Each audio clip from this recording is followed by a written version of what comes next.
ભુજમાં આવેલ ખાસરા ગ્રાઉન્ડ પાસેના દબાણને દૂર કરવા સમયે ઘર્ષણ સર્જાયું, જેમાં 4 મહિલાઓની ધરપકડ।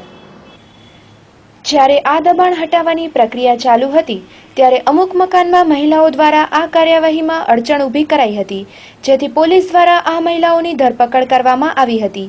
તેમજ ત્યાંના સ્થાનિક રહેવાસીઓમાં એવું પણ જાણવા મળ્યું હતું કે આ દબાણ હટાવવા બાબતે કોઈ પણ જાતની નોટિસ નહીં પણ મૌખિક કહેવાયું હતું, જેથી સ્થાનિક રહેવાસીઓ અને સામાજિક અગ્રણી કલેક્ટર કચેરીએ સ્ટે લેવા પહોંચ્યા હતા।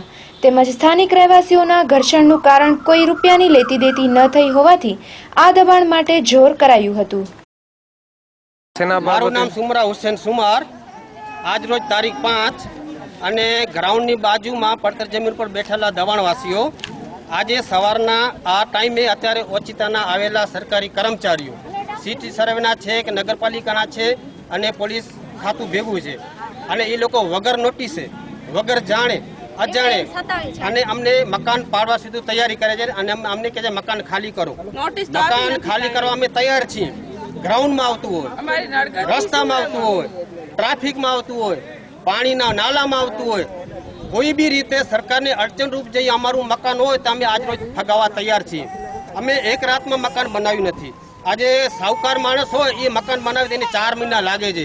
ગરીબ માણસ રોજના 2-2 હજાર જમા કરીને મકાન બનાવતા એટલો ટાઈમ લાગે છે કે સિટી સર્વેને દેખાઈ શકે, હર કોઈ કર્મચારી દેખાઈ શકે, છતાં દાદાગીરીથી આવી વગર નોટિસે આ મકાન પાડવામાં આવે છે અને અમે બધા જૂથમાં થઈ કલેક્ટર ઓફિસ પાસે આવેદન પત્ર આપવા જઈએ છીએ।